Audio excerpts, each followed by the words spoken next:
फिर आपसे कोई सवाल करे कि महाराज भगवान की इच्छा के बिना तो पत्ता नहीं हिलता, तो क्या जवाब दोगे? भगवान की इच्छा के बिना तो पत्ता नहीं हिलता।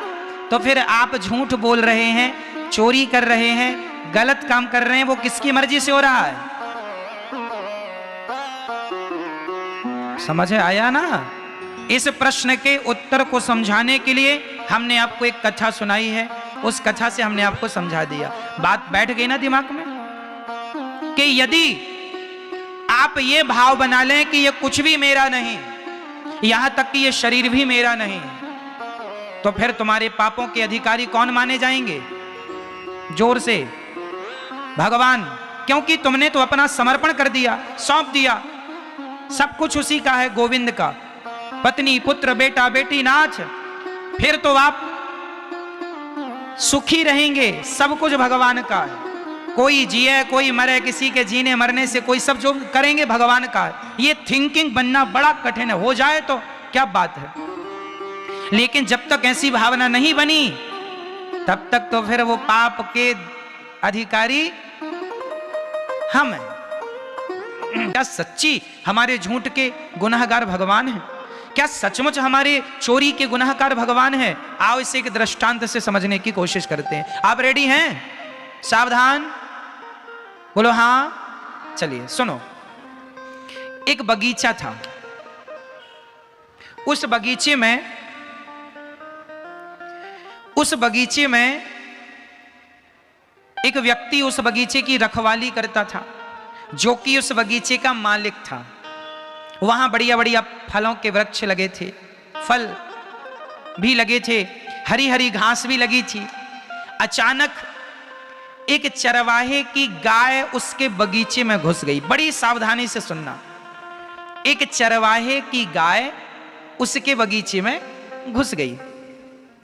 अब जब गाय बगीचे में गई तो वहां हरी हरी घास गाय खाने लगी। बगीचे का मालिक भी वहीं था। उसकी नजर पड़ी कि गाय बगीचे में घुस आई, बाड़ी तोड़कर, बाड़ी मतलब कांटों की बाड़ी किसान लोग लगाते हैं, तो बाड़ी तोड़कर ये गाय घुस आई। तो उस बगीचे के मालिक ने गाय के पीछे इतने जोर का डंडा मारा उसके रीढ़ की हड्डी पर कि वो गाय डंडा पड़ते ही मर गई। अब समझिएगा, जब गाय मरी तो वहां पर ब्रह्म हत्या प्रकट हो गई, गौ हत्या प्रकट हो गई। तो गौ हत्या को देखकर वह बगीचे का मालिक बोला, तुम कौन हो? उसने कहा, मैं गौ हत्या हूं, तुमने गाय को मारा, अब मैं तुम्हें आऊंगी तुम्हारे ऊपर। तुमने पाप कर दिया, गाय को मार डाला तुमने। तो वो बगीचे का मालिक बड़ा चतुर था, उसने कहा कि गाय को हमने थोड़ी मारा है। तो गौ हत्या ने कहा, मारा किसने? बोला, मारा है इन हाथों ने। यदि हाथ ना उठते कैसे मरती गाय? तो जिम्मेदार ये हाथ हैं। तो हाथों के देवता कौन? इंद्र।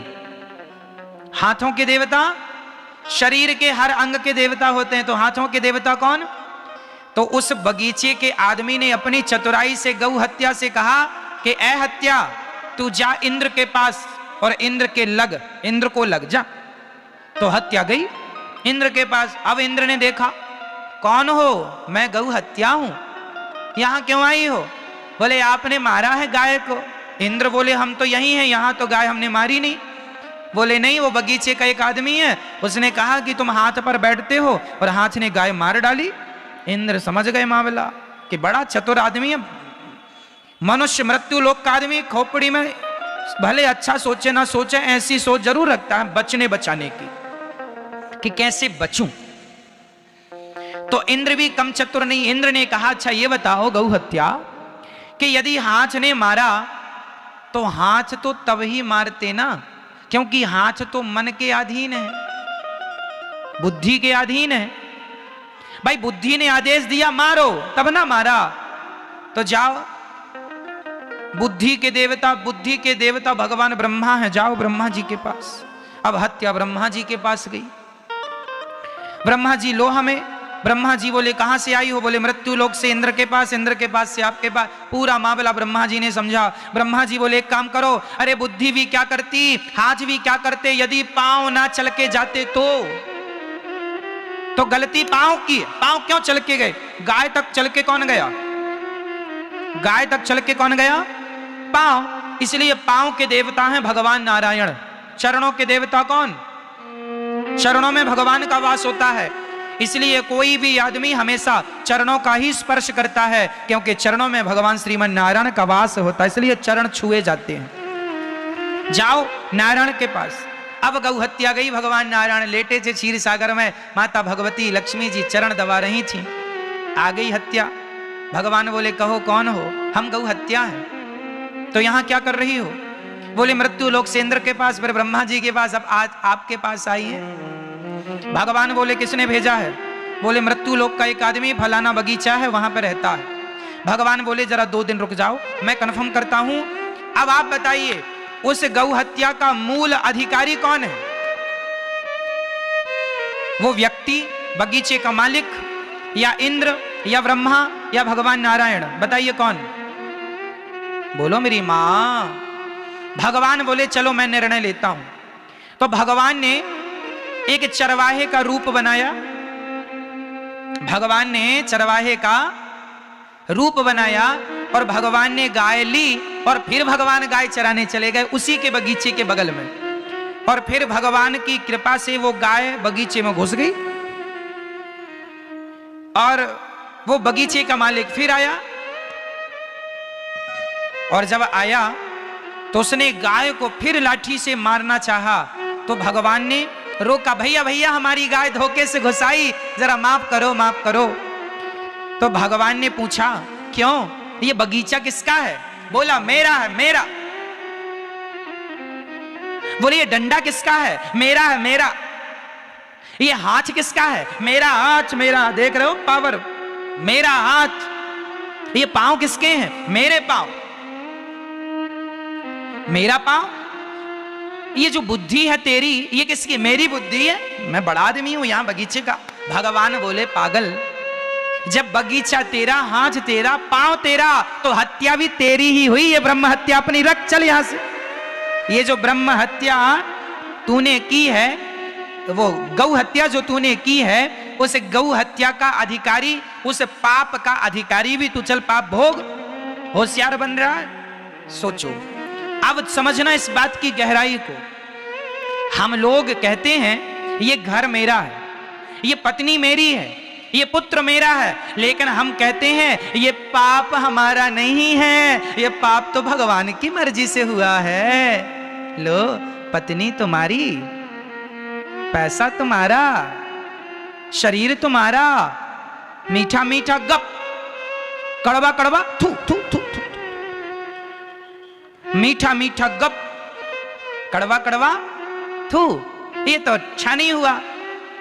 मेरी मां, यदि आपके अंदर ये विचार हो कि ये पत्नी भी भगवान की, पुत्र भी भगवान का, घर भी भगवान का, पैसा भी भगवान का, ये संपत्ति सब रघुपति के आही, ये शरीर भी भगवान का, यदि आपने समर्पण कर दिया, नाथ मेरा सब कुछ आपका है, तो फिर तुम जो पाप करोगे ना, वो पाप भी सच्ची भगवान का ही माना जाएगा। लेकिन आप कहो कि घर मेरा, पत्नी मेरी, पुत्र मेरा, परिवार मेरा, पैसा मेरा, पद मेरा, प्रतिष्ठा मेरी, शरीर मेरा, लेकिन पाप भगवान का, तो साहब ये बात तो कहीं तर्क पे बैठ नहीं रही है बराबर कसौटी पर।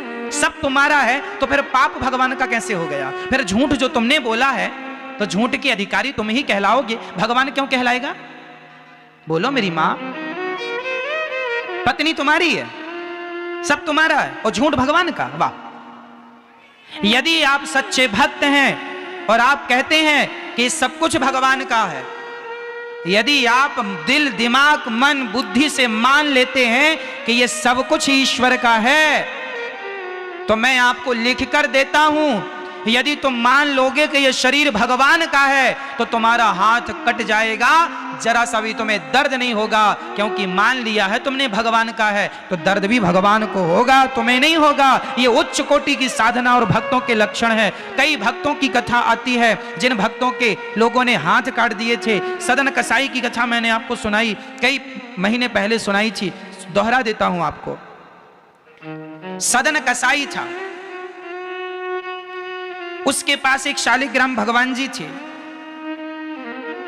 शालिग्राम भगवान जी से वो मांस तौलता था, उसी शालिग्राम से वो 2 किलो भी तौल देता था, 10 किलो भी तौल देता था, 5 किलो भी तौल देता था।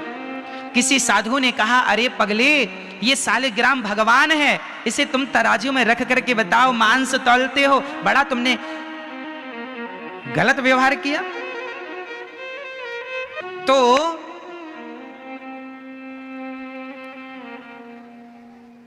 मेरी मां सदन कसाई